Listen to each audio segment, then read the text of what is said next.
Alexia, Foster. can you tell me where were we last weekend? We were in Wilmington, North Carolina. Wilmington, North Carolina. Yes, we were. Next question. What did you think about Wilmington? Such a sweet city, small town, right? Yeah, I would say it's a small city. I'm not Yeah. sure how big it is in terms of population, but it Yeah. feels like a small town. It's beautiful. It reminds me a lot like Charleston because of the architecture. Can we try that one more time? Architecture. Architecture. Yeah, you don't have to say arqui. We would actually say o som do schwa aqui. Então é architecture. Architecture. Architecture. Architecture. Architecture. Architecture. Okay, that. The nice buildings and the way that they were constructed. Yes, it's like a small Charleston without all the tourism. And I don't know, maybe during summertime there gets really, really crowded because of the beaches and the river and things like that. Yeah, so just to put it into context, Wilmington, North Carolina is on the east coast of North Carolina.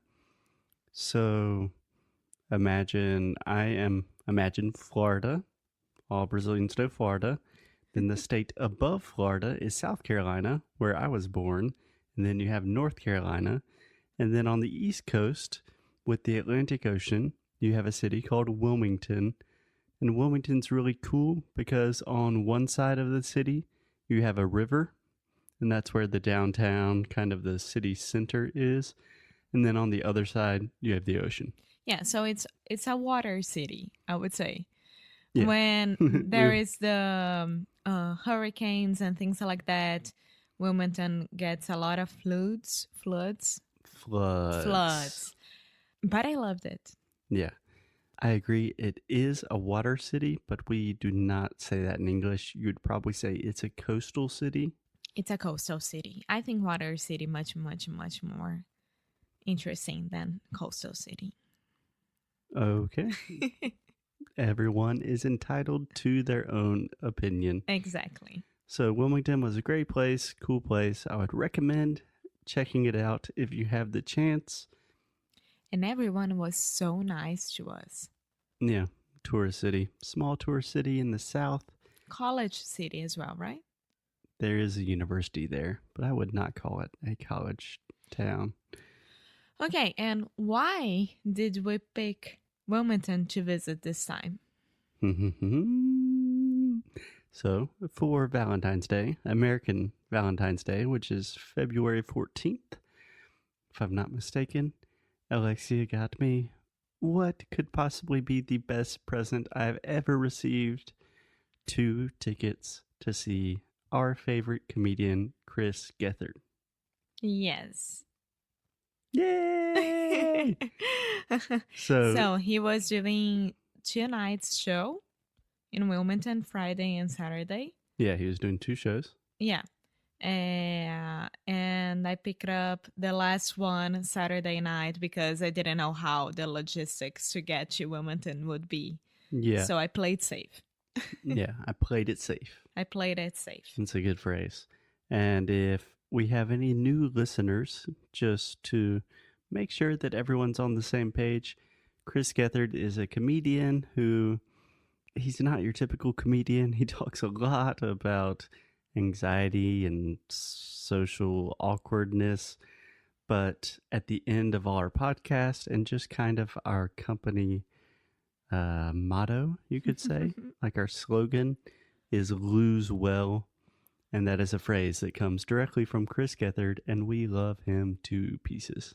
Yes, and it was like when I first came to the United States, Foster and I, we used to road trip a lot. And every time that we were in the car, we were listening to 1 or 2 episodes from Beautiful Anonymous, which is Chris' podcast. Right. Chris's podcast. Chris's podcast. And can we try the word anonymous? Anonymous? Yeah, so that is actually just like pra, anonymous. Anonymous, Yeah, so Chris has a podcast called Beautiful Anonymous. which is amazing. It is. Amazing for everyone to study English, to just listen to something, to whatever. Yeah. Exactly. So Alexia bought tickets for Saturday night, and then on Thursday, the day before we left, I was thinking, Alexia, Wilmington's not that big of a city. We love Chris Gethard so much. He's doing a show both nights. We should probably just get tickets to the Friday show as well, right? Yeah. Yeah. Yeah. So we ended up going to 2 comedy shows with the same comedian. And tell me about the first show. What did you think? I loved it. First of all, it was like, oh my God, Chris is here. So, Yeah. And the venue is like the place it was really small. It was a great comedy club. And we were literally on the front row because Alexia made us get there like 2 hours early. yes. No, 1 hour. Yeah, very punctual. So we literally had the best seat in the house. And The venue is Dead Crow. the Dead Crow Comedy Club. Yes. So it's amazing because every single one could see what the show, like could see what was happening during the show.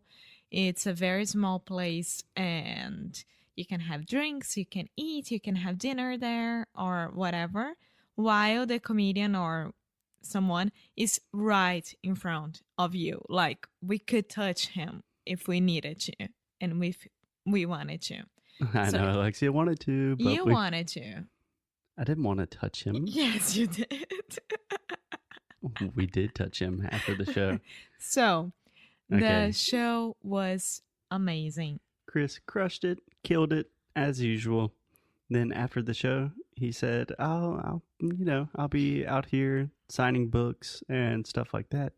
He has a book that is appropriately titled Lose Well. And we were like, oh my God.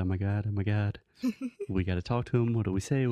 You were like this. And That's what I was like. I was playing cool. Playing it cool. Playing it cool. Yeah. So what happened? Chris and Carmen, his friend who opened the Mhm. show for His Chris. opener. Yeah. They were there and then everyone looked at each other and I was like, hi Chris, thank you so much for tonight. I'm really happy to be here. I came from Brazil just because of you. And then his night ended right there. He was like, what? Why would you do that? He was actually, it seemed like he was offended. He's like, you traveled from Brazil to come see me? And she was like, well, I was also visiting my boyfriend. And No, but he was like, why would you do that? This was his phrase. Why would you leave Brazil just to see me here in Wilmington, North Carolina? Yeah, so then we actually kind of started really having a conversation. And Foster could calm himself down a little bit. oh, I was cool. But we told him that we are also podcasters and that a lot of Brazilians listen to his show and that we always say lose well. And he was like, oh my God, this is crazy. Yeah, because he does Brazilian Jiu-Jitsu. Yeah, he's a big fan of And Brazilian one of his Jiu-Jitsu. best friends is Brazilian. So he was like, oh my God, Brazil loves me. I need to check it out because he wasn't believing us at all. At all. He was like having a lot of questions like, how Brazil knows that I exist? How does Brazil know that I Yeah. exist? Yeah. And then we talked a while. It was going really, really well. We were super excited. And then we're like, well, we'll talk to you again tomorrow night because we're coming again to the show.